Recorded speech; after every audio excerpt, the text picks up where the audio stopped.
Hey everyone, after a couple of videos about the nail and its sequel, Another Nail, we're going to do one final review before moving on. We'll be looking at Another Nail in particular today, talking about what works in the story, what doesn't, and then at the end of the video, we'll get into what it all means for the future of our reviews. So Another Nail is a really interesting beast, where the premise of The Nail, the first story, is very simple. Another Nail doesn't have that advantage. The first Nail story is all about a world where Superman never came to be after the Kents failed to discover the infant Kal-El when he first arrived on Earth. It's a great story that makes good use of this idea, and it is an easy plot to intuit. Any reader should be able to look at this Justice League and see what makes it distinct and who is missing from its history. Everything else in The Nail feels like a natural consequence of this change. Superman may have never rose to prominence, but the evidence of a Kryptonian landing on Earth did, and the results of that are still very much felt, leading to a Justice League that struggles in a way that the main version of the team rarely has to. This version of the Justice League suffered more losses because of that. Without Superman, much of the public image reflected badly on the team in this fictional universe.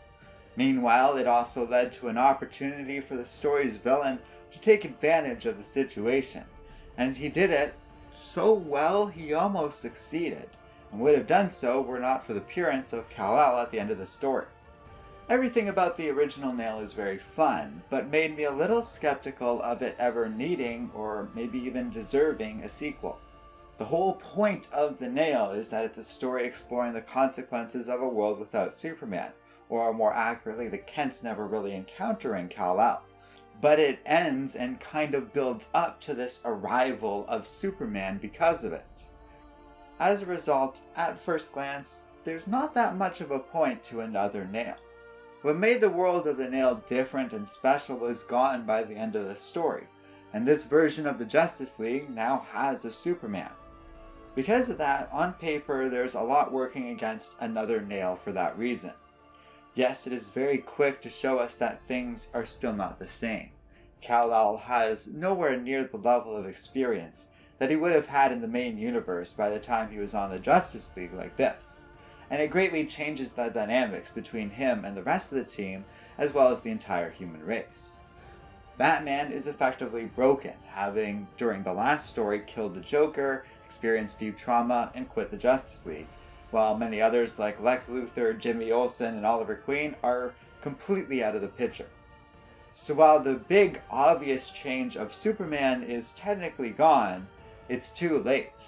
The nail, the literal tiny nail at the start of this story that took out a tire in the Kent's truck, thus preventing them from finding baby Superman, has, by the time of Another Nail, caused so many ripples and changes throughout the universe and this world, it will simply never resemble the main continuity ever again. In this way, Another Nail does a pretty good job at showing us that in a fun Elseworld story. There's a lot of good follow-up to some loose ends from the first Nail story, including more details about the war between the Green Lanterns and Darkseid, along with some content surrounding the Outsiders. There's also a bunch of fun new ideas that are used in the second half of The Nail, specifically the demonic Joker returning from Hell, and the main villain, so to speak, of Another Nail, called the Limbo Cell. Alan Davis returns to write and draw Another Nail along with Mark Farmer, and they are truly creative individuals. Another Nail is full of interesting ideas just like its predecessor, and thanks to Davis's background as an artist, his outstanding ability to foster new and creative-looking things is really on display in The Nail. The Limbo Cell is just interesting to me. It's gigantic in size on a scale few other beings or even some of the largest spaceships in fiction could dream of being. And its powers are so vast that it easily outplays immensely strong beings like Superman, Darkseid, and Allfather. The Limbo Cell is also unique as a being that has no real malevolence or meaningful thought to it. It's nothing but instinct and a relatively innocent desire to feed and sustain itself. It's a cool enemy to put up against the Justice League, and the story does itself a service by not letting Superman just easily solve everything on his own at the end of the story. It could have gotten away with that, as the Martian Manhunter talks about Kal-El's tremendous unknowable powers early on in Another Nail. But instead they went for something I think was a little more clever, even if it was goofy, weird, and very DC Comics. Oliver Queen's fate ultimately being what saves this world, I think is a nice touch. It's pretty good writing in that what happened to Green Arrow and Amazo had been a plot theme since the very first issue of the original Nail. And so it feels like payoff to that stuff that works nicely in a way that doesn't feel terribly forced. The coolest idea, however, might be the demonic Joker. It's a fun premise I think really lets Batman's character be explored in an interesting way. I struggle to think of a story where Batman is this thoroughly traumatized, but I love it as a premise. He really has a good character arc in Another Nail, and while the overall series has done some questionable things in this regard, I still can't believe Catwoman and Alfred thought it would be a good idea to dress Selina up as Robin in the first story, for example. Overall, the whole arc for Batman in Another Nail is deviously effective. The demonic Joker is sinister and scary, and his effect on Batman is immediately felt. There's some real fear in the air when he shows up again and basically threatens to torture Selina to death in front of Bruce, just like the villain already did to Batgirl and Robin in life. That's scary. That's something that these authors have proven they're willing to do. This story has gone that far before, so it wasn't hard to believe it would happen again. We don't actually go that far with this story, and I don't think that would have been necessary, but it is part of a larger pattern for Another Nail.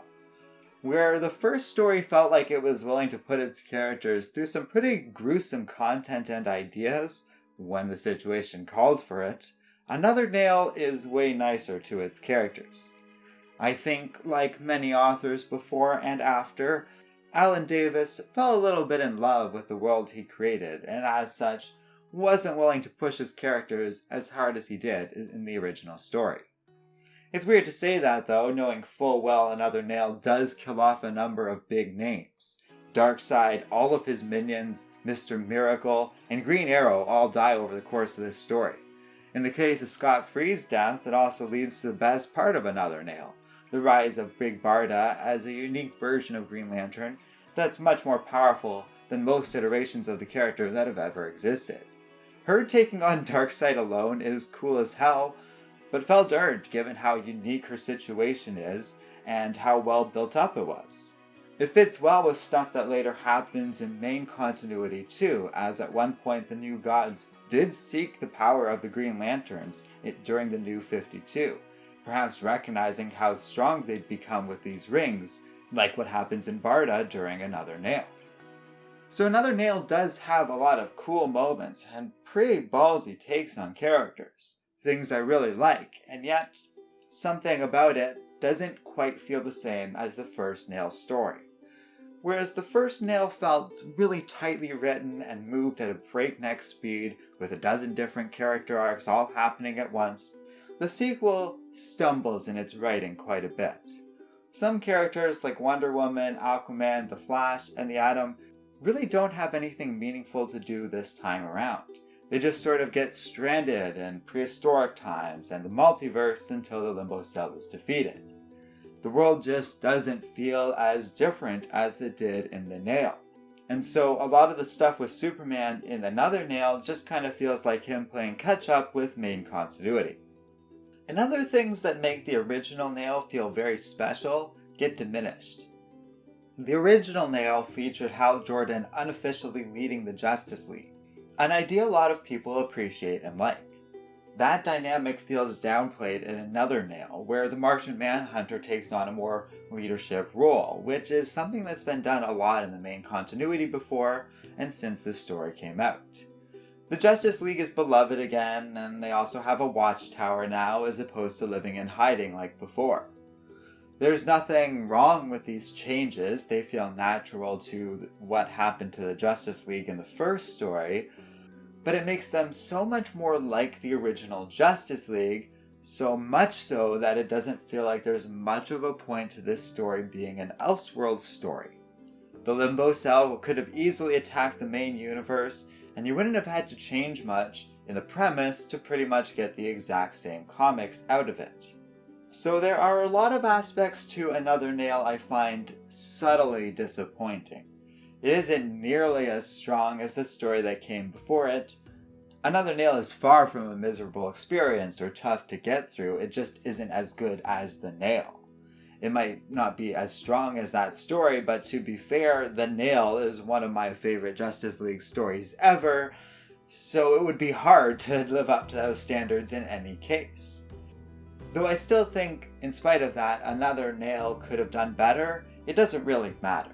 Most versions of The Nail available these days, in both print and digital form, are the deluxe version that includes both The Nail and Another Nail published together. If you're interested in those comics, you absolutely should go for that version anyways, and thus can enjoy both stories. So that's it for Another Nail. This was actually a random review that I drew for the Joker. I don't know how many of you know this, but I did or used to do random reviews for different characters by just kind of plunking in every comic book they appeared in, getting random results, and seeing what comics come out of it. And one of them was Another Nail, which I thought was pretty cool. But this is us kind of returning to this series after a bit of a long hiatus. And with that, we have a bunch more other Joker comics to talk about in the future, or at least like 3 or 4 more. So stay tuned for that. Be sure to subscribe to our channel so you can get notifications about when those do come out. Thanks for watching, and we'll see you next time here on Comic Island.